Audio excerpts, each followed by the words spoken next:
Hello and welcome to another Scoutcast from fantasyfootballscout.co.uk. My name is Joe. My name's Luke. My name's Az. And my name is Holly. Welcome everyone, and especially Holly, who is straight back with us after appearing on the Breakfast Club on Saturday. In theory, this should be a happy Scoutcast, as we've all done well in Game Week 1. But will we be as fortunate in Game Week 2? Az, what's coming up on the show? Well, Joe, we have a review of our Game Week 1, a look ahead to Game Week 2. We'll consider a couple of potential bargains in Kane and Martial. Kane a bargain? 11 million? Wow. We'll talk about it. Could be. We'll talk about promoted teams, and the talking point is, when is the right time to move a player on? I think that's very apt for Game Week 1, with lots of moves being made already. And we'll also talk about clean sheets, and I've got a differential for the next few weeks for us. Okay, so for those that tuned in last week will know that we changed around the way we do clean sheets and differentials. We're looking at 4-week blocks, and one of us will present a differential that we don't know who it is. So as you've got a differential in mind later in the show, and none of us know who that is. So we're not armed with stats at the ready to argue the case, so we may well have to disagree with you out of convenience. But you won't. And I'm handling the clean sheets. He's not even a differential, really. Oh, okay. It's a bit of a cheat. Okay. Well, intriguing. We'll come to that later. First of all, let's have a look back at Game Week 1. As you said we were going to do, as Holly, 94 points. Tell us about your week. I've had a really good week. I'm pleased that you've invited me on a week that I've done well on. It was a risk game with 3 premium options, and I was a bit concerned when it got to 7 o'clock on Saturday night and Kane still hadn't done anything, but then he delivered those 2 goals late on, which really propelled my score forward. So I was really pleased with that, because I was at that stage where I'd made those compromises to get Kane in my team, and then if he wasn't to deliver, then I've just compromised elsewhere and not achieved anything by it, especially with that tougher fixture in Game Week 2.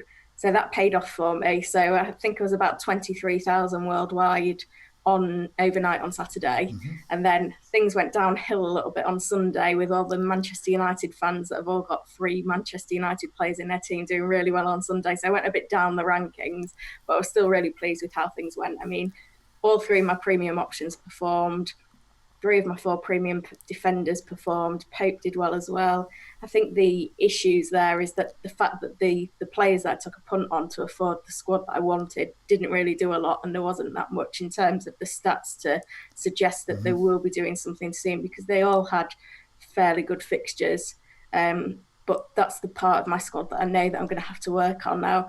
I've not quite decided whether those 3 premiums, I know they all perform this week, but having those 3 premiums, whether the compromise will be worth it in the long run. But that's the strategy I've gone with, so I'm just going to ride it out for now and see what happens. Yeah, no, I think this is a good... I mean, I'm looking at possibly getting Kane in to make 3 premiums as well. And I see, I mean, you've already done that, and it proved really successful in Game Week 1. But in the back of my mind, like you, I do think, do I want 3 premiums as well? And will it affect the rest of my team? So, for example, you got Norwood in there, and I'm sure, obviously, if you had the money, you would have someone who isn't Norwood there. But nevertheless, he's a means to the end as well. But yeah, great score, and good luck for Game Week 2. And we'll get to your Game Week 2 team up towards the end of the Scoutcast. As you're next, 86. Yeah, I mean, what went right? I mean, they're probably not that interesting for people, these teams, because they're all pretty similar, aren't they? I imagine they're going to change quite a lot as the weeks go past. So I mean, pretty much the same as Holly, really. I mean, my main 2 players did well, my expensive defence did well, and then all the kind of players around the side, my Perez, my Sigurdsson, my Jota, Rico coming in, like just all did nothing. So I was very dependent on players who were sort of really highly owned, and kind of my slightly differential picks didn't really deliver. So I'm happy. 86 points is a good score, but it feels a bit boring, and it feels like I'm probably not going to make up too much ground if my sort of lesser owned players don't perform next week. So I'm not happy with Trossard not playing, and we're going to talk about him later. I mean, he wasn't. I thought he was a risk based on his like 0.8% ownership. I didn't think he was a risk based on game time, because I thought he's going to be straight in the team. He's played loads of minutes in pre-season. He's been bought by Potter. He can fit any system that Potter decides to play. And instead, he put Gross out on the wing. So it's surprising. We'll come to this later, but it does look like we possibly could be looking at Gross or Trossard, but not both. But we'll come to that a bit later. I just wanted to mention with your team that you got Rico came in for Trossard with 2 points. That may not seem a lot, but there's a lot of people with non-playing benches completely. So you've done your research. You've known that Rico is one of 3 or 4 million defenders that can actually play. There you go, and he came in 2 points. That's good old points. Rico. Nearly got a clean sheet as well. Yeah, just lost it right at the last. I think the 4 million defenders did well. They're mixed results, but I think some of them are quite handy in situations like that. Luke, you're next up, 85 points. Yeah, what went right as well? Yeah, got to be chuffed because it's obviously 20 points more than the average of 65. So I'm going to bite your hand off every week if that was to reoccur. It definitely won't be reoccurring, but it was nice to think that it might. Similar story to the other guys, really. I had 66 points from 6 players to begin with, so I was thinking this is going to be the greatest week ever. Unfortunately, those were my 3 Man City and 3 Liverpool players, which I think will probably be a fairly common theme. So I was happy with that, and then from that point onwards, the trimmings just didn't really do anything for me. But that's to be expected. That's why they're around the 6 million price. They don't always return, unless you're very, very lucky. So, as expected, pretty happy and not too concerned about my team overall. So, good week. Okay, and good week for me as well. I've got 84, so I'm actually bottom of the Scoutcast this week, but I don't mind with 84. I'm really pleased with that. Matt Loughton is probably my unusual player there because he's so boring. It's unbelievable. But he's there because he's there going to rotate with West Ham defence. Diop I've got there on the bench, and Loughton came in, clean sheet, thanks very much. I rather cheekily on Twitter afterwards wondered that whether the big at the back strategy was actually working out, because I've got 9 points from Ryan, 4.5, and of course 6 points from Loughton, 6 is 4.5 as well. So obviously I know that it's better to have really expensive defenders if you can, but I've gone for a slightly cheaper defence there, and it's done okay this week. Whether it will do all right long term, I don't know. Lucas Moura, another player I'll mention, 5 points. I'm okay with that, but we will mention him a bit later in whether to move. I've got a question for you, Joe. Yeah, go on. So are you not a bit worried going forward? Because I think out of all of us, you've got the most potential banana skins. You've got Trossard for a start, who you might have to think about shifting soon. You've got Moura, who's then got Son coming back in a few weeks, and you've got Coleman, which I thought was brave considering they just signed that Sidibe fella. So not a bit worried about the fact you have to move on some of these? No. Nice try on the old mind games, but no, I'm not. I'm not, because Coleman's the captain and he plays, and I think he's going to be a regular, and if he's not, I can move him on because he's a great price point, 5.5. It's a good opportunity to tap into the Manchester United defence. Now, Holly mentioned she was doing really well, and then it came Sunday and doing less well because all those people with lots of Manchester United players. Well, a lot of them have got a defender there, and so I'm quite keen to move on there. Lucas Moura was always a short-term punt, and he is the one. We'll come to it later about moving players on. And this is why I didn't go for Chris Wood as well, because he's another player I knew I'd want to get rid of quickly. The rest of them are kind of time will tell, really. But once again, I guess the answer to that question is I'm going to answer it in detail a bit later about moving players on. But Trossard will come to as well. I'm just trailing bits that are coming up. You've got the most maverick team of all 4 of us. I just can't believe it. Very kind of you to say. But I think... You know what? The only thing that I'm surprised about didn't happen there, because I see Donker came into your team as a result of Trossard. The fact that he got his goal ruled out by VAR is the only thing that surprises me with your luck, Joe. I would expect to be sitting in there with like 10 points or something. I couldn't believe that. It was very... I was saying on social media how eventful the week was for me, with Trossard not showing up. Then Donker first sub. Then Donker plays. Wow, exciting. I'm going to get 2 or 3 points. Then he scores, and then it's ruled out. So everything there. So it's quite exciting, I think. I mean, it's not exactly the outcome I wanted. I wanted more. But yeah, looking at my team, there's a number of the people like, say, Vardy, for example, Wilson, and they didn't score well or spectacularly. But yeah, I'm not going to dump them yet already. But we'll come to that later. So let's go to our first topic. It's about players. There's a couple of players that people are interested in, who could be potential bargains. One of them people may raise their eyebrows about their bargain status, considering the hefty price tag that comes with it. But Luke, do you wanna go through those? Yeah, so I think it's pretty much been separated into two picks here. We're just going to go into detail on these two guys. So I'll go with the first question, which is from Nikhil, and that's about Kane. So basically saying, is Kane necessary from game week 3 onwards? Should we be considering plans to get him in now? Holly, you've obviously already got him, so obviously you won't be thinking about bringing him in, but are you content to keep him from said point forward? I can only imagine the answer is yes, but I'd like to hear your thoughts. Yeah, for sure. I mean, I know Joe's saying that Kane's a bargain, and at 11 million it doesn't seem like he is a bargain, but he is the lowest price he started at for the last 3 seasons, and he's well in contention for the Golden Boot again this season if he can stay fit. I mean, I wasn't that convinced with his performance last week, but it's one of those where he probably needs a few weeks to get going. We know that he tends to struggle in August, so the fact that he managed to get a couple of goals is just really going to help his confidence and, you know, make him more driven for the season. Obviously, we can't expect too much against Manchester City, but you never know. We might grab a goal if it's anything like that Champions League semi-final second leg where it was 4-3 to City. There could be goals in that game, but then game week 3 onwards, he's got such an easy run of fixtures. I think the only tough fixture in the next 4 or 5 games after that is Arsenal away, and we know what Arsenal can be like defensive. So yeah, I think it's difficult because we all want Salah and Sterling in our teams, and I wouldn't want to dismantle a team to get Kane into it. But I know a lot of people are on Vardy at the moment and maybe looking at switching, and if Vardy's not performing after another game, then you might look at shifting funds around. But I wouldn't necessarily be thinking about taking a massive hit and moving 3 or 4 players just to get Kane in, because you're going to have to make big compromises elsewhere. And when you've got Manchester United players looking like they could perform well at a nice price bracket, it could be that that's the way to go rather than jumping on Kane.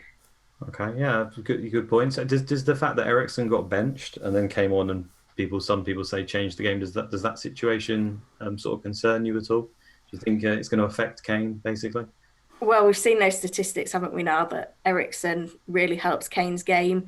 Obviously, Eriksen hasn't left yet, so if he stays and doesn't go in the remaining transfer window overseas, then I'd certainly think that he's going to get that game time and start, which is just going to support Kane. And especially now Trippier's gone, there's no one there delivering a quality of set pieces that we've seen in the past. So we need Eriksen in there to create those chances. Yeah, he's a quality player, isn't he? So, Joe, I heard you were mentioning at the start there that you were thinking about how you could even get him in. So obviously you've strongly considered this. I wouldn't imagine it's for City away that you're looking at it. So it probably applies to this question probably applies to you quite well. So what's your thoughts on it? Yeah, Kane is the one I'm interested in. I know that Martial, and I put Rashford as well because I'm a bit unsure about Manchester United forwards at the moment, but very hot property at the moment, mainly because they did well in game week 1.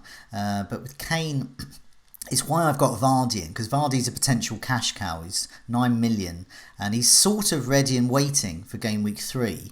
But then I'm going to be thinking, will Vardy actually do as well as Kane in game week 3 and 4, because Leicester have better fixtures then.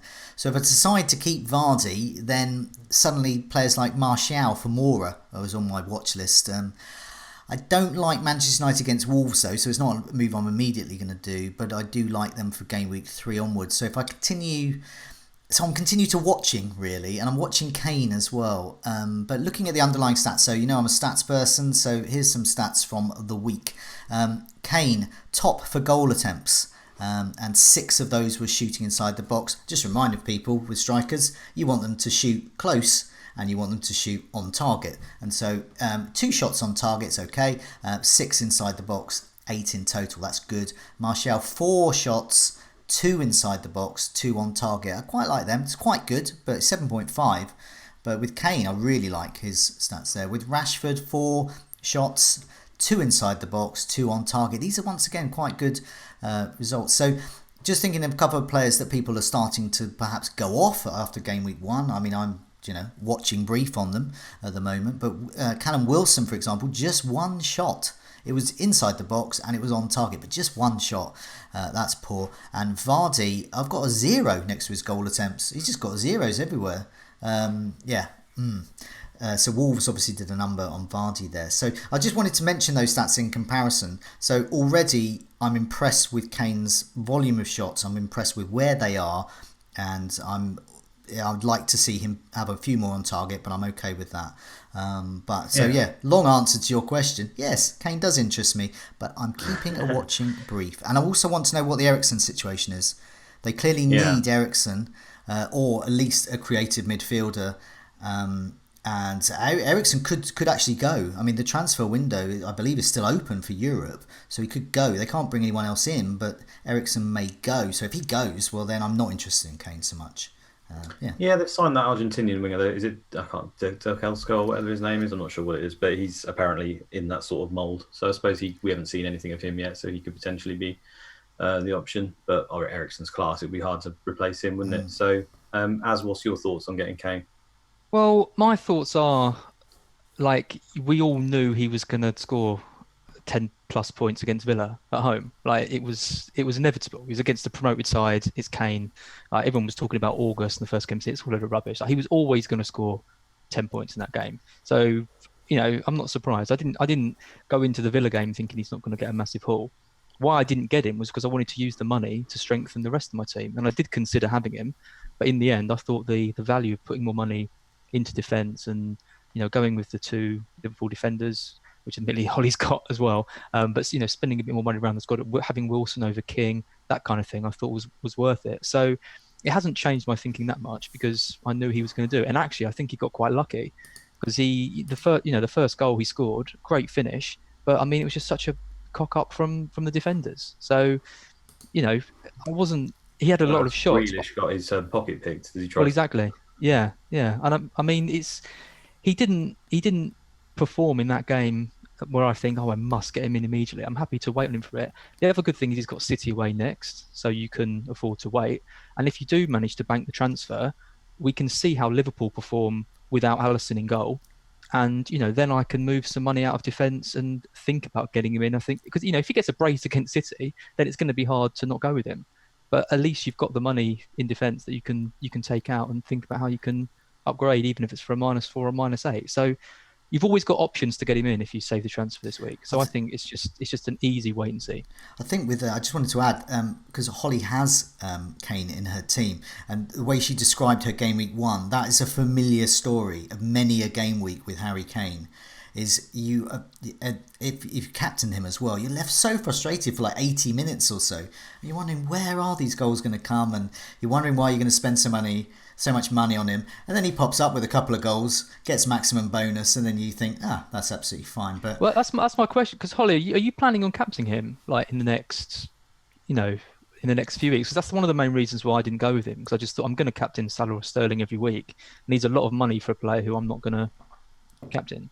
Yeah, I'm not particularly planning on captaining him for the next few weeks. I think it's going to be Salah for the next few and then maybe jump on to Sterling. But then if there are any question marks over Salah or Sterling, then you've got that other option in your team, because there are a few games where I wouldn't want to go with a Liverpool captain or a Man City captain. So he's there as an option. But like on Saturday, it was frustrating watching him for the first 80 minutes not do anything at all.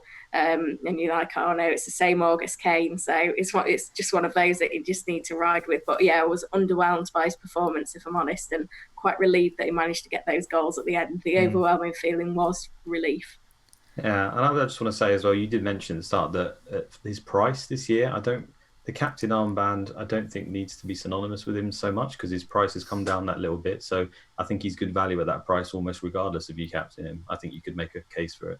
It just depends on those trimmings players. Like, can our other players match what your lesser players do? We'll see. But I just want to add my spin on it. I think that when Kane is taking shots, as we all know, it's obvious, right? If he's taking loads of shots, he looks really good. He looks like he's going to get goals. And in that game, he was taking a hell of a lot. And in the past, I watched like a stats podcast from Stats Bomb. James York's a guy who feeds lots of this good information. And he says at one point Kane was matching Messi and Ronaldo numbers for shots when he was obviously on his ridiculous run a couple of seasons ago. and that kind of marries into how well he does. Like when he's taking all those shots, he usually returns a lot of points. And obviously, I know it's only 1 week, and Villa sat very deep, so I think that played into his hands. But he was taking those shots, so we'll just have to see if those numbers of shots continue. I doubt they will against City, but you never know. But beyond that, the next couple of weeks, if they continue to be extremely high, then suddenly my interest will peak massively. But and with Son back as well, whether he keeps, whether he does drop back, because if Eriksen goes and Son comes back, is Kane going to revert back into playing a bit deeper and trying to feed in Son? Because then I'm interested in Son. Yeah, definitely. And in my mind at the moment, I've got Son sort of put into that position. I think I'll be looking at him personally, but things change. We have to stay flexible, right? Okay, the next question, I think we covered Kane enough, was about Martial/Rashford. So Man United assets, obviously all the buzz after our stunning performance against the mighty Chelsea now. Okay, so Pete Beswick, he's one of the Meet the Manager series, so obviously a top manager. He says, what do we think? We should be asking you, Pete. I don't know why you're coming to us. What do you think of Martial being the new number 9, according to Solskjaer? What do we think of Rashford? Looks like he might even be on penalties. So Man United assets, I'll come to you first, Az. What do you think about them?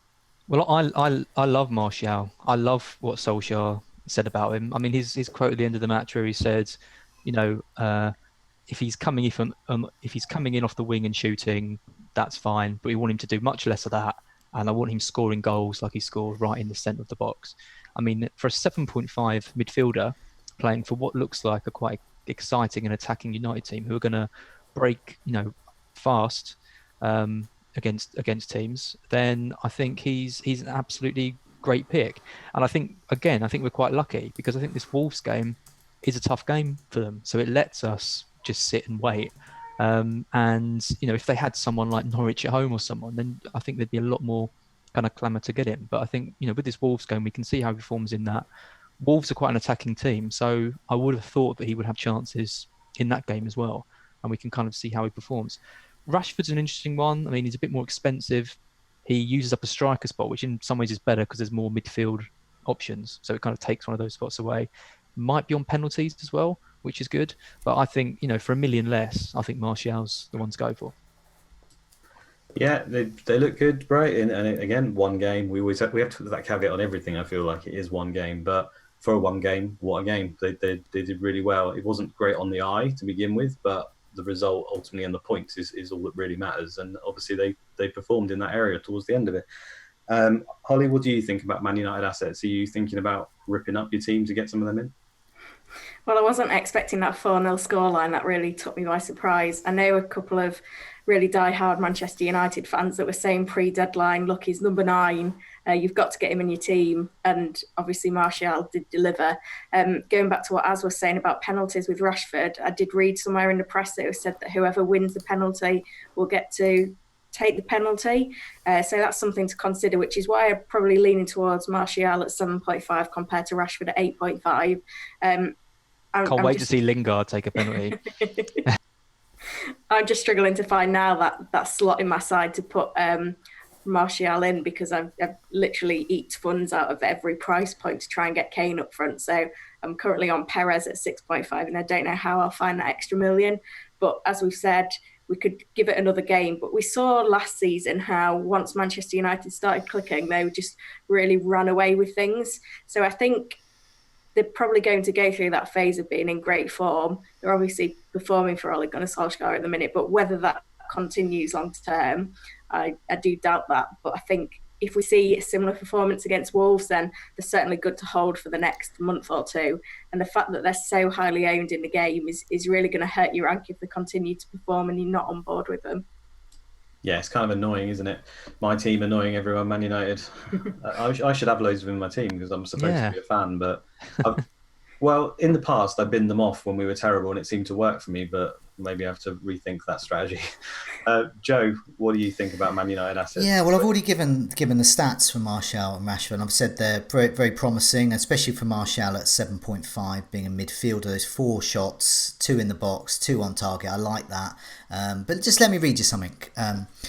David Moyes made a winning Premier League start as Manchester United manager, with the champions cruising to a comfortable opening day victory at Swansea City. Swansea's early good work was undone as Van Persie and Danny Welbeck struck twice inside 2 minutes. That was 17th of August 2013, David Moyes' first match of that season at 4-0. So it was 4-1, I believe, that score, and it was 4-0 against Chelsea. And Chelsea were doing really well at the beginning, but all their work was undone by a flurry of goals there. And then what happened in the rest of the season? Well, Moyes was sacked and Manchester United were beginning to be really, truly quite awful. So I'm still keeping them under a watching brief. Luckily, I don't like this Wolves fixture a lot, and so I'm quite happy to watch. I have stuck with price points. With my team, I've been very into price points. So Kane would effectively ruin that. As Holly was pointing out, having Kane in, it comes with lots of goals, but it could come with a cost. And at the moment, I've got Mora at 7.5, coincidentally Martial 7.5. So that's a very easy swap for me. I'm hoping there's no price changes, but it looks like there may be. But that could be quite an easy move, and that's a move I am considering as well.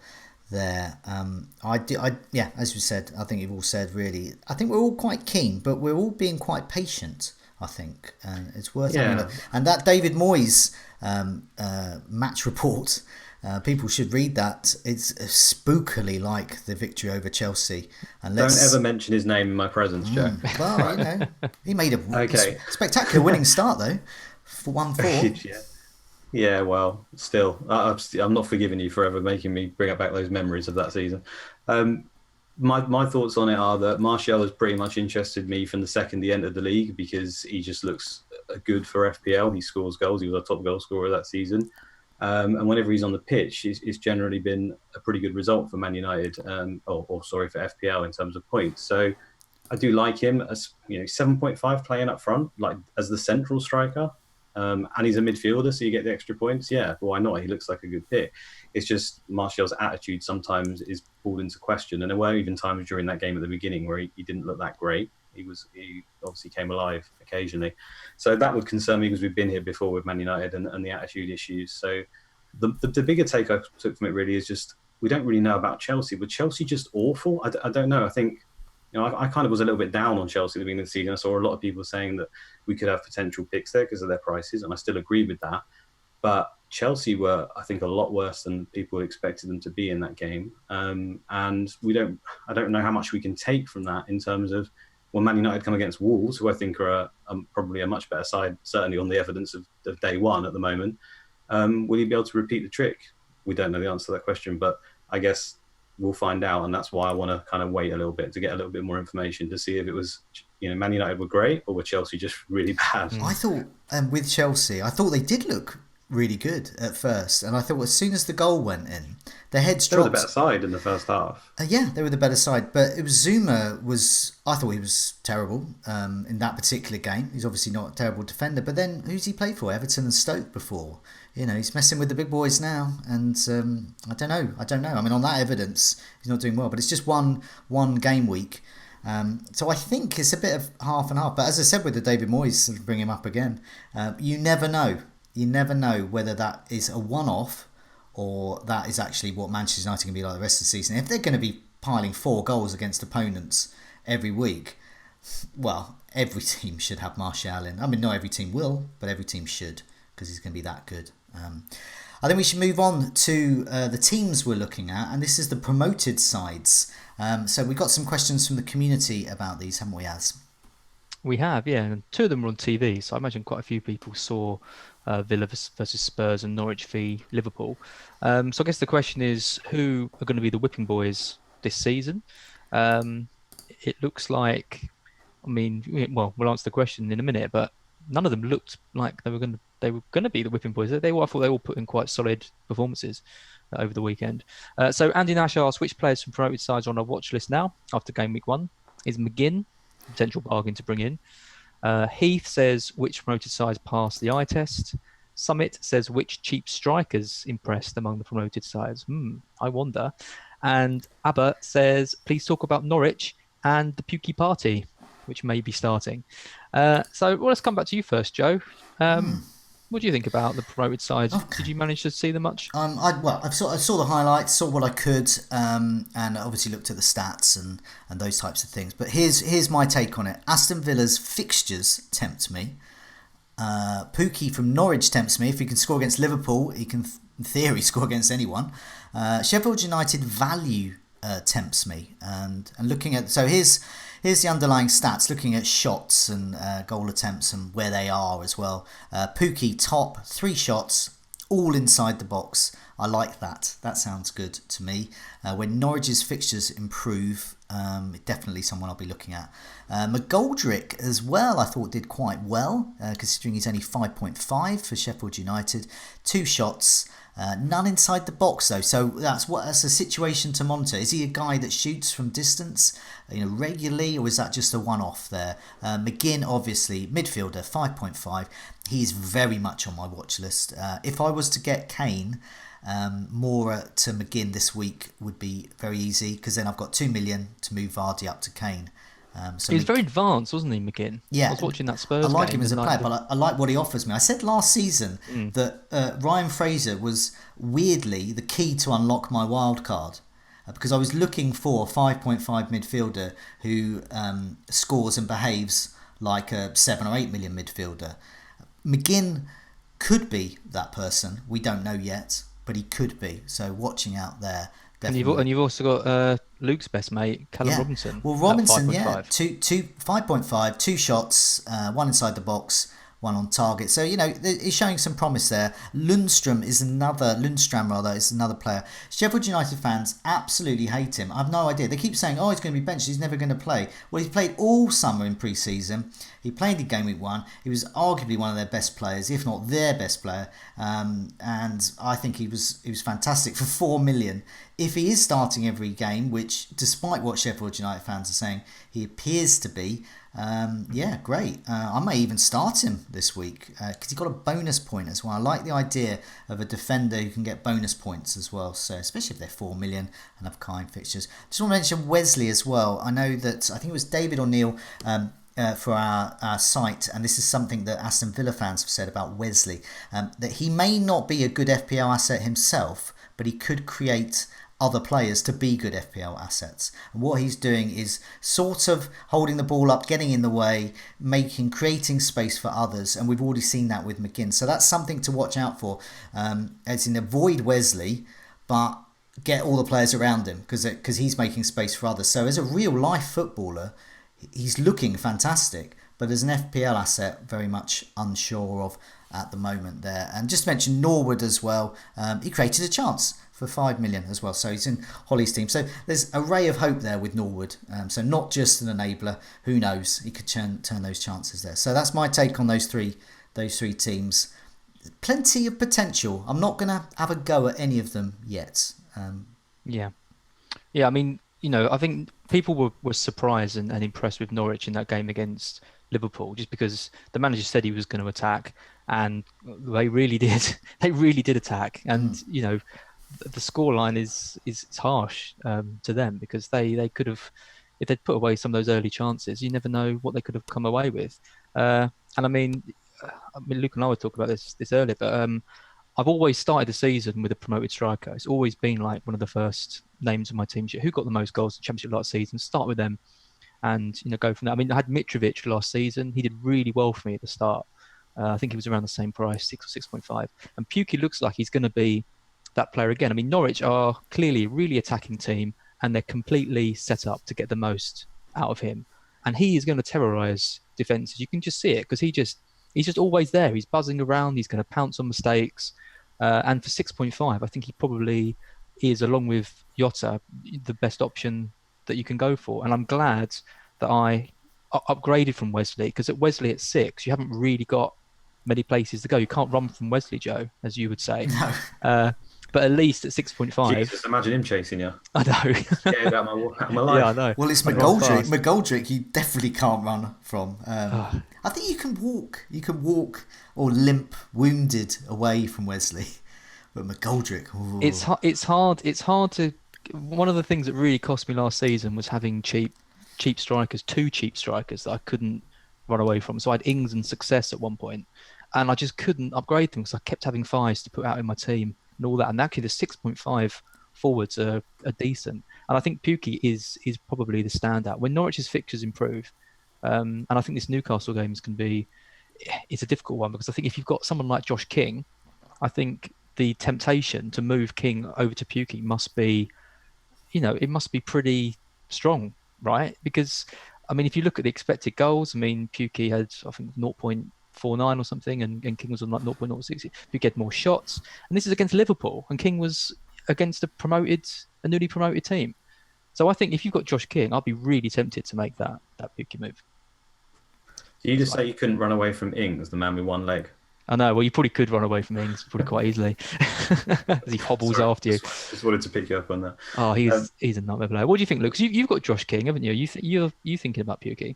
Yeah. Do you know what? I'm going to talk about that in a little bit because I think there's a question coming later, so I'll tackle that at that point if that's all right. But yeah, long story short, I do really like him. I think he's going to be a bonus point magnet as well, similar to the Aubameyang situation where he doesn't get involved too much in the game, but he does well in the bonus because of his actions. Like, he's going to be generally shooting on target but not seeing much of the ball, so he won't be losing it, dispossessed, stuff like that. And obviously the defence is going to be conceding goals quite often. So I think if he scores, it'll probably come with a bonus point, which is, I like that. So yeah. I just want to touch on, we said who you think is going to be the whipping boys. I mean, on the evidence so far of the 3 promoted sides, I think it's quite hard to judge because 2 of them have obviously played against top class opposition and done pretty well. Yeah, they could say they got whipped in a way because they conceded quite a few goals, but it's hard to judge them off of those games, I would say. And Sheffield United put in a great performance against Bournemouth, who are also a pretty good attack by all accounts. I mean, a lot of us have backed them with 1, 2, even 3 assets. So I think they all did pretty well in their own way. So in terms of whipping boys, I'd say that it's got to be Watford at the moment are the standout candidates because, at home to Brighton, the team who can't score, and they concede 3. They've put themselves... Hey. No, they've put themselves in the frame. I'll put it that way, as to be it. I mean, I've no doubt that they'll probably sort it out because Watford seem to do all right most of the time somehow. But at the moment, you have to say they're a candidate for whipping boys. But the next, I think they play Everton next, who are struggling for goals. So it'll be interesting to see which way that goes. Is Everton's attack completely blunt, or are Watford's, just able to concede from all over the place? I guess we'll find out. So that's just my take on that. Yeah. Anything to add to that? Holly, are you thinking about getting in any of the... have you got any of the promoted players in your team? Yeah, I've got Oliver Norwood at the moment. When the team sheets came out, it was funny because I had Lundstrom on my bench as well, and he actually was playing a more attacking role as my 4.0 defender compared to my 5.0 midfielder. But it was one of those where all the talk pre-season was about Norwich and Aston Villa being great from an attacking perspective and Sheffield United from a defensive perspective. And I think we've seen a bit of that already. I mean, Norwich were absolutely fearless in attack against Liverpool, and it was a hard game to watch at times from the perspective of having 2 Liverpool defenders, especially when Alisson went off injured. You just kind of knew, didn't you? You're just waiting for it to happen. I think the clean sheet points loaded, and within 30 seconds, the clean sheet was gone. So, yeah, I think Norwich probably looked the best, but with those fixtures, they're not a team that I'm looking to invest in short term, even though I've got Josh King. I'm at least going to give Josh King another week. But then looking ahead as well, Aston Villa have got great fixtures and McGinn looks like an excellent option. I know a few people went for him in game week 1 and reaped the points, so he's probably the one that's higher up on my watch list at the moment. So does Norwood worry you then, seeing as you've got 5 million mid who's playing a bit deeper than you might have thought? Well, he's on set pieces and he could potentially be on penalties. I mean, we saw Billy Sharp not enter the foray until I think it was well after the 65th minute. So there's a potential there, but at 5 million, you can't expect too much. If he gets an attacking return every 3 or 4 games, then we're not doing too badly. And that was the point in my team that I had to compromise on to get Kane. So I'm just going to embrace it for a few weeks and then take stock and then maybe think about making changes, if I'm honest. Yeah, and to be honest, it's fine if he gets 2-3 points every week as long as Kane's banging them in, right? Yeah. I just wanted to add something about the fixtures as well, so we can detail them, especially for those listening to the podcast. Aston Villa have got Bournemouth, Everton at home, and then Crystal Palace, then West Ham at home. So Aston Villa's next 4 are absolutely fantastic. This is a good time to take a punt on those players from Villa's ranks, and I think the players from the midfield there. Trezeguet as well is another, and El Ghazi. Norwich have got Newcastle at home, but then Chelsea, West Ham away, and then City at home. They're awful. So I'm going to give, as you've been saying, interested in Pukki, but give them a go. Sheffield United have got Crystal Palace and Leicester at home, and then Chelsea away and Southampton at home. kind of mixed. So they're kind of in between the two. So Sheffield United, I can't really call a lot of those ones. I think they're going to get beaten by Leicester and Chelsea, but I certainly couldn't call the Crystal Palace and Southampton one as well. But yeah, I think it's time to move on to our talking point, which is when we should move on from a player. Many gave Mane just 10 minutes before ditching him last weekend. Some give a player just a week, while others a few more games. So we've got some questions from the community.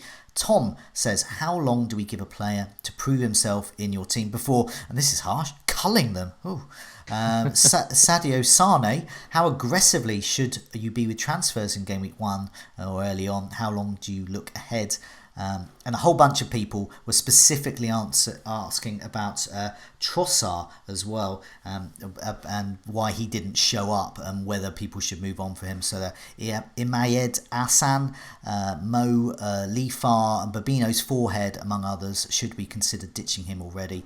And Thomas turns his attention to Lucas Moura as a specific thing. He's got a tough fixture. I mentioned that he's a bit of a short-term punt because Son is coming back as well, and he obviously has City playing next. So should owners consider?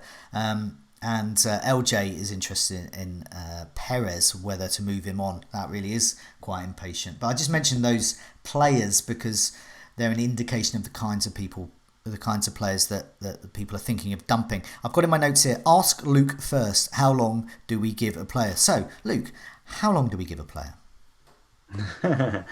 Yeah, I'll certainly leave the Trossard one to Az, because I know he's got him on his bench. So I think he'll so's Joe. Oh, so's Joe. So yeah, you two are definitely going to be best placed to answer those ones. Anyway, going back on how long you leave for a player, I think the short answer is you've got to judge each individual case on its merit. That's the short version, but I'm going to give you a long answer, okay? And it's got some. Oh, that's so diplomatic, that answer, wasn't it? I know. So politician? Yeah, I don't know what the word is. I'm looking political. Thank you, Az. I always count on you. So I'm going to use King and Pookie in my little example, but obviously you could replace it with any players you want to do. It's just because those are the moves that I'm looking at anyway. So obviously we've gone into the season and we've used a lot of rationale as to why we've gone with our choices. So why I've gone with King. I'm not going to go into the reasons why. It might be fairly obvious, form, fixtures. There's all sorts of things like I said. Now they may be ill-judged, but at least I've got some reasoning behind why I've gone for him. And I've probably gone for him for a time frame. So in my case, I had those two good fixtures in mind, potentially move him when it came to the City game, but obviously I was going to judge that depending on what else went on in my team. He was doing well. They've obviously got quite a nice run after that as well, I think, pretty good. So I was going to see at that point anyway, that's whether I keep him. So that was my strategy. That's all good and well. Should I sit there and just rely on my strategy because it's only been one game, right? I should see it through. Then there's the other part of me that thinks, well, I've now actually got something tangible. I've actually got Game Week 1. I've actually got the eye test. I've actually seen what's going on, and I've got data to support some of those things, which is more relevant because it's what's happening right now. It's not based on just numbers on a paper or what is perceived as an easy fixture before we actually start playing. So I think, well, should I actually take that and be more flexible and think, right, well, Pookie to me looks like he can score against Liverpool, and King's getting 0.06 on his expected goals. So should I be aggressive and attack it? Should I just go for it? And I think there is actually like a more logical answer to this that we should really follow. And essentially, if we take the worst of it, so it's all about managing risk this game. All the top managers say that on meeting the manager series. They all say, it's all about minimizing your risks. It's all about playing safe. So if we take the worst of it, as what could happen, I could do King to Pookie with my transfer. Okay, King could go absolutely mad. And then Pookie could do absolutely nothing. I could even get a red card and an injury as well. I'm sat there. I've used my transfer. It's worst case scenario. I'm really upset. Okay, I'm really sad. I do it the complete opposite way. I do Pookie to King, and then King goes mad, absolutely scores, and Pookie does nothing. I didn't say that the first time, did I? Just to check. I did switch them around. No, I think what you're saying as well, it just gives an indication. You can get rid of a player and then they'll score, and then they're all the similar prices as well, and it's tricky to know. Let's say that I'm in that scenario, right? I could either make the move or I could not make the move, and in both cases, potentially it could go totally wrong. The other person could do well. However, in one of those situations, I actually come out of it with 2 free transfers. So I always think that the one where you actually don't make the move, the one is actually going to benefit you probably more often in the long run. because you're actually armed with 2 free transfers, which is quite powerful. You're able to switch around your team much more easily. You can actually look at 2 different price brackets. You could even accompany it with a hit to make almost a mini wild card. You've also got an extra week of info to go with it. So I think there's a lot more positives to the sitting tight option if we play the game of risk. And I think if you take that strategy over 38 weeks and then even seasons, so 10 seasons, and you applied that, I think you're going to come out winning more often than not when you don't make the move. Have you and Joe just like swap brains? It's like listening to me. I've just. What I was going to say was, obviously, you could take any individual game week from those 10 seasons and look at it where there was a similar situation weighed up, and you'll see times when it has worked out and it has happened. But you're playing a game of risk when you do that. It's more likely to be the other way, and I'm pretty sure that, therefore, with that information, that's why I'd always advise someone. I'd always say to them, you should probably wait. You should probably save the free transfer in this route. But it's a judgment call. You have to put it on your own merits. Depends what you want to get out of it. And knowing myself, I would always advise that to someone else, but then I'd probably do the complete opposite myself and just go for it. So that's my long answer to that, though I think that you often win. And even if we don't do those moves again and they succeed, you swap it over to Pookie and he absolutely smashes it. He scores loads of those points. You're like, I'm well happy with myself. Great. You still only got 1 transfer. And then if you do it the other way again, you keep King, he succeeds, he absolutely scores, he does well. And you're like, great, I didn't move to Pookie, I made the right move. And now you've got 2 free transfers, and that's nearly always the weight option for me. Yeah, so, I mean, the two free transfers, I think, do massively. Yeah, I mean, the only time it gets more tricky is when price rises come into it, I think, that end up forcing your hand. And right now, they're not really a factor in that particular move, and that's what I mean about the merit. So the Mora to Martial one might be a little bit different, because then you may not be able to afford it if you don't move. So I think that. Yeah, definitely. Sort of, it's been said on by many other people as well about over management as well, and sometimes doing nothing can be the best policy. So once again, it does echo my thoughts sometimes, and those that appear on Meet the Manager who say patience is a virtue as well. Holly, what do you think? When should you? How long should you give a player, and when should you unceremoniously dump them? We've spent so long constructing our squads that it just seems wise to roll the free transfer into game week 2 if you can. I think the argument for making a transfer is if you've got a player that you thought was a starter that then hasn't played game week 1 and you've not got much backup on the bench, that might be a reason to move on. And elsewhere, if you've got Alisson in your team, he's looking like he's going to be out injured for a little while, and that's obviously a transfer that's probably going to be enforced. I mean, it's probably not really very relevant at the moment because a lot of our premium options performed really well this week, but I'd try and give premium options at least 3 weeks to deliver before moving them on. And then looking at the more budget players in your squad, you sort of need to come and go with those depending on the fixture swings, because you're not expecting as much, but if the fixtures are there, then they're more likely to deliver the points that you need. Yeah, no, I mean, I think that's a very, very wise policy, and I have to keep remembering that all the time with my team. I spent weeks constructing you lot. Please stay in place. Don't make me want to dump you immediately. Az, what do you think? When do you want to dump a player? Well, I think I think everything Luke said's right. I think, but with the increased risk does come opportunities. And I think about when I've been burnt in previous seasons, and I think back to when Mark talks about his biggest mistakes, it was him, I think, not getting Ramsey, not getting Toure in quite early, and maybe playing the waiting game and saving those transfers. And I look at United and someone like Martial, and I just think, if I don't bring him in the next few weeks, his price could be 8 million.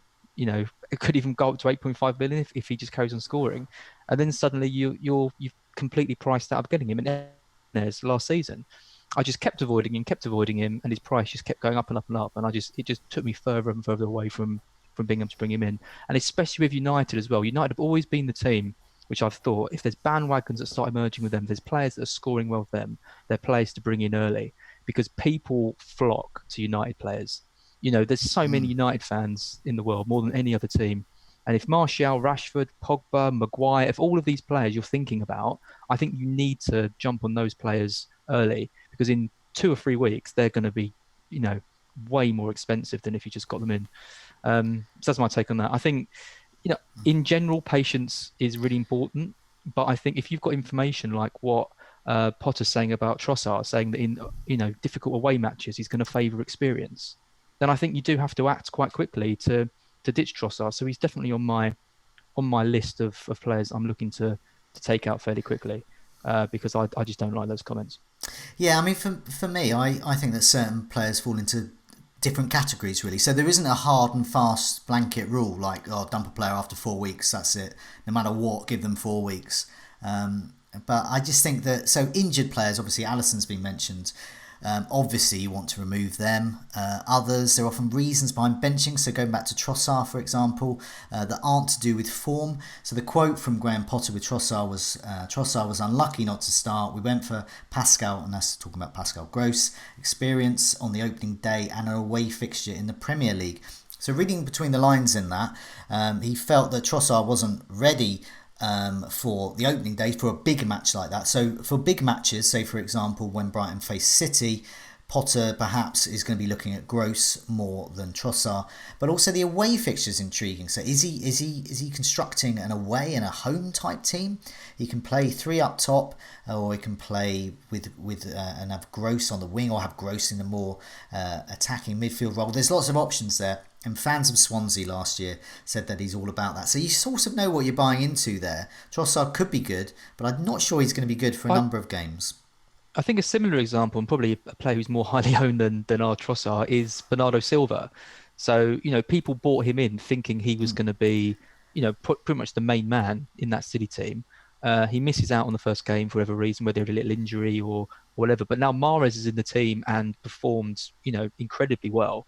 So people with Bernardo Silva are going to be thinking, well, I bought this player to be, like pretty much the main City asset. I thought he was going to be playing on the wing. I thought he was going to get all these points. And now suddenly he might either drop into midfield so Mahrez can carry on playing. He's not as nailed on as I thought he was. So what do you do with him? Do you move him on quickly and just accept that you got unlucky and made a mistake, or do you keep him? And I'd actually favour moving him on if I had him.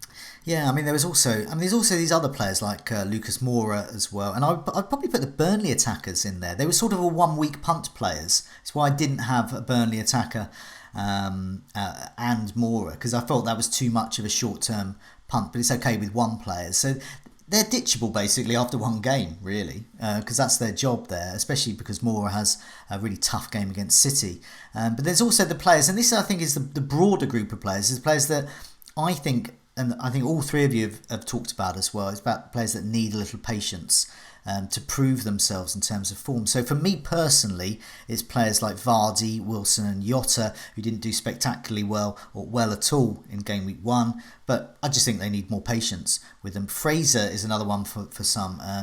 And just wanted to run through those subject to the most transfers. So Alisson, 641,000 transfers out. When I put this together, wow, that's a lot, but it's understandable. And Bernardo Silva's also been mentioned, nearly 200,000 transfers out. Robertson, I do not understand this. He was one of the most attacking players. He didn't get the FPL points. I own him. You ruining my game. Go away. Stop transferring Robertson out. 93,000 people have seen enough of the attacking Robertson to get rid of him as well. And Jimenez is up there, and Fraser as well. People have seen enough of Fraser and Mane as well. And I mentioned people have only given him 10 minutes. For God's sake. I mean, there are certain players I can understand. The short-term punts like Moura, Burnley attackers and Alisson. But for God's sake, Robertson and Mane, keep them for a little while. Give them more than 10 minutes. Holly, do you have any final thoughts about the way the market's going at the moment? Yeah, well, it's just crazy, isn't it? A lot of managers are just going for the ones that have scored and ditching the ones that haven't. I think Mane's a really interesting one because he's a player that if I didn't have a triple Liverpool already with a double Liverpool defence, I'd actually be quite interested in bringing in, because Liverpool have got great fixtures, and I was just really impressed with how he got on in those dying minutes of the Norwich game. And I think he could probably be as threatening as he was last season and challenge Salah all the way for the Golden Boot. So there's a lot of managers that are going for Origi instead, and I just don't know if he's going to get the minutes. So it's one of those where it always happens game week 1 as everyone's really engaged in the game, and then it settles down as the season sort of continues. Yeah, no, I agree. Let's move on to differentials and clean sheets. Do you want to introduce this? I do. Well, so Luke went for Robinson last week. He's got 4 weeks to pay back his faith.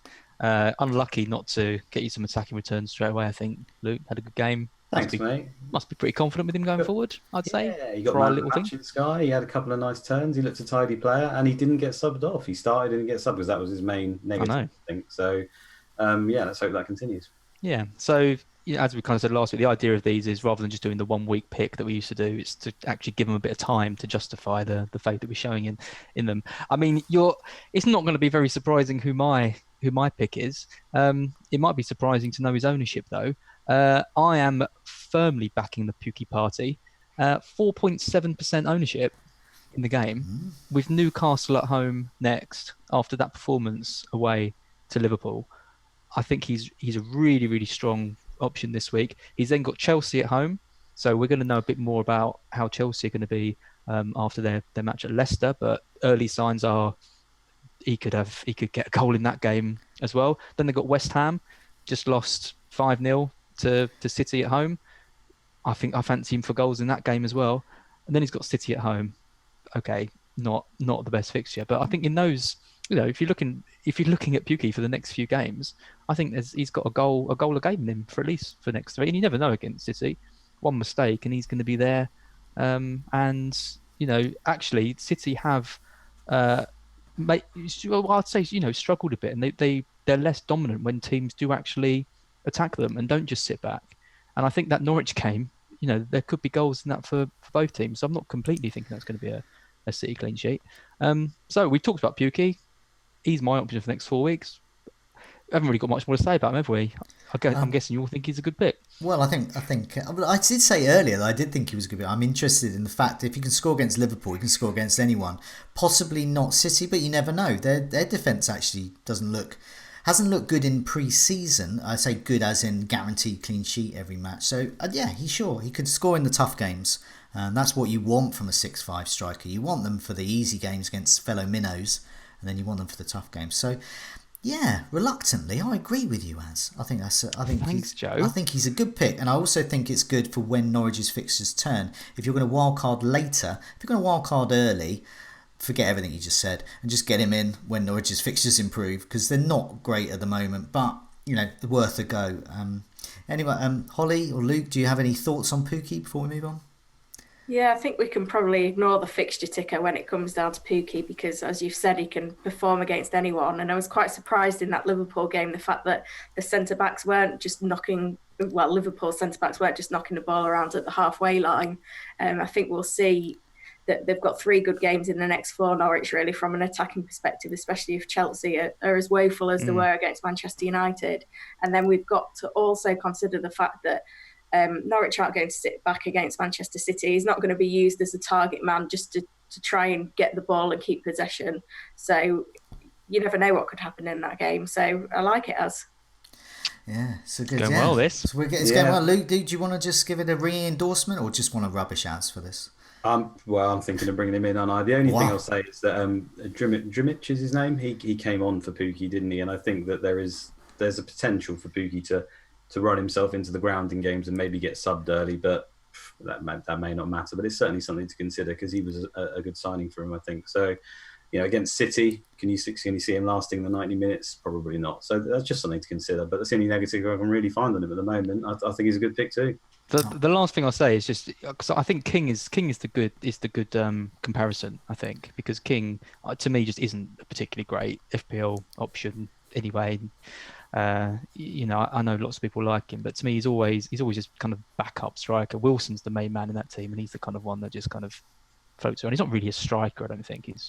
He's more of a attacking mid. I don't know. I don't really like him. I was just going to say, it's like being massive fans of the band Bros back in the 80s or 90s or whenever it was, and thinking that Ken or Craig or whatever his name was, the bassist, is the best one, and ignoring the Goss brothers. And that's what it would be like, really. You're getting second best coverage. Bros coverage. And, that's it. King's always felt to me like coverage for Bournemouth, and many people might disagree. I mean, I know he's scored over 10 goals in a couple of seasons, but that's just kind of half of him. But anyway, just looking at Pukki, I mean, against Liverpool, he was against Liverpool. King's against Sheffield United, Premier team. 0.49 expected goals for Pukki, 0.06 for King. 4 penalty touches for Pukki to 3. 3 goal attempts to 1. Away at Anfield compared to at home to Sheffield United. I don't know. Just I'd probably be moving him on, to be honest, if I had King. So the signs are there. King out, Pookie in. Let's move on to clean sheets. Next 4. So usually David will be presenting this. Couldn't be here tonight, but will be in future ones. So I'll take charge of this. So the top 4 in order in terms of clean sheets over the next 4 weeks are West Ham, Chelsea, Aston Villa, and then Everton. So Everton have moved down to 4th best. They've still got Watford at home, but the rest are not so great. So they're kind of moving down the table gradually. They've got Aston Villa away, Wolves at home, and then Bournemouth away as well. So they've got some teams with attacking intent there.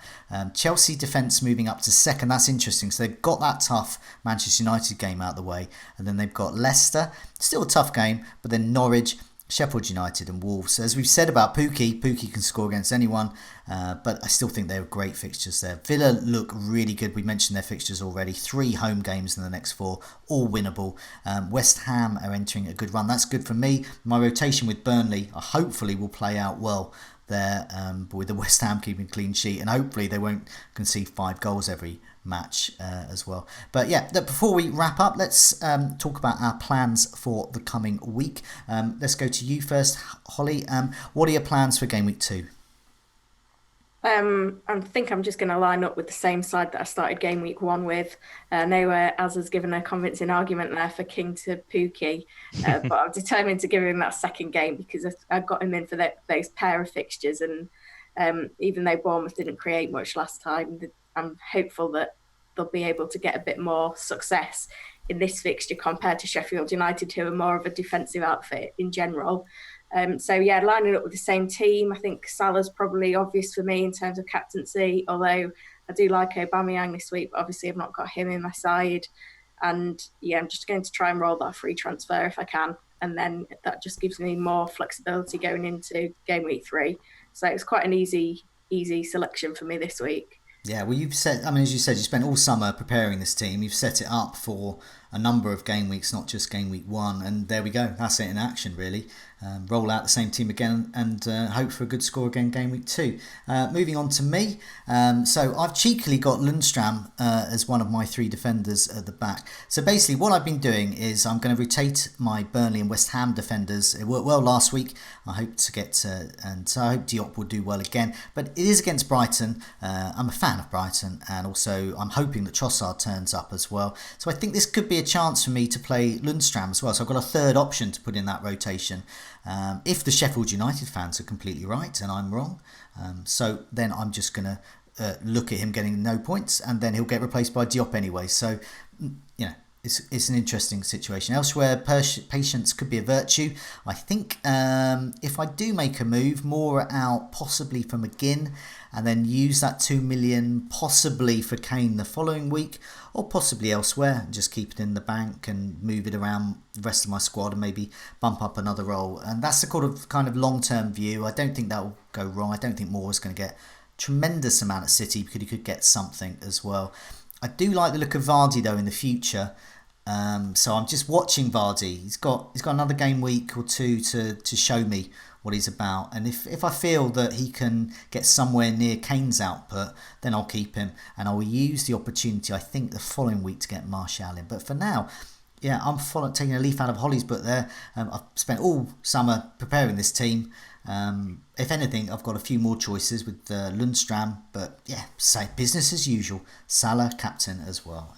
Luke, what about you? Game week 2. Yeah, I think it's either going to be King to Pookie, but I'm probably going to not do that, is my current feeling, and maybe it would just be whether he was going to rise in price that may force my hand, but I think he's around 50% at the moment or something, so hopefully he won't. And yeah, Sterling captain, I think, just because I think he's going to be probably the best point scorer across the season. The Spurs fixture doesn't really worry me too much. I think City is just too good. They've obviously got the home game. Quite fancy him if he lines up on the left against Walker Peters. I quite fancy that matchup. And then obviously Liverpool have got the midweek game as well. So how fresh will they be?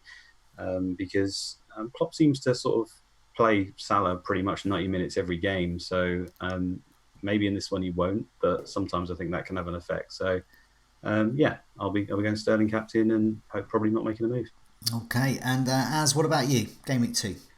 Well, one of the reasons why I didn't want Lundstram, it's amazing that he's kind of the player that we're mostly talking about, the 4 million defender. But one of the reasons I didn't want him was because from the research I did is that he's not going to be first choice, and he is going to be the type of player who comes on, towards the end of a match, maybe to grind out a win or something like that. And he's not really the kind of player that I want in my side. Like you said earlier, Joe, I want a player who is either going to play 90 or play 0, so I get my other options on. So instead of Lundstram, I've got O'Connell, who's the kind of first choice centre back. He's cost me a little bit more, but I know he's going to play every game and be first choice. And he is quite attacking because he loves to overlap with the wing backs, which I can't wait to see live in a certain game. But yeah, I mean, I'm sticking with my lot. Trossard's on my ditch list. I'm interested to see how Liverpool do without Alisson. I'm looking at a transfer next week of maybe Trossard and Van Dijk out for Martial and Montoya, who's at wing back, and we know I love wing backs. And just keeping faith in players like Sigurdsson, Perez, Wilson, Jota, who all sort of flattered to see really, but I think in time they could come good. And I like someone like Sigurdsson. I just feel like you just got to give him time. I've owned him before. He can go 2-3 weeks without doing anything and then just come up with a 15-16 point haul. So he's a player that you need to give time to. So I've got no intention of taking him out for a while. So reasonably happy, but probably going to be lots of transfers next week. Yeah, it seems that there's a consensus emerging of being patient, but also keeping a very big watching brief on some of these players and some of the alternatives. And it sounds like game week 3, when we ask this question, there'll be a bit more interesting responses than all of us. Basically, what we're going to be sticking with the plan, really, for game week 2. And I guess that should be the motto with our talking point. When do we ditch players? Perhaps we're urging patience and sticking with the plan. But for now, thank you all. It's a goodbye from me. Goodbye from me. And from me. And goodbye from me. Goodbye all.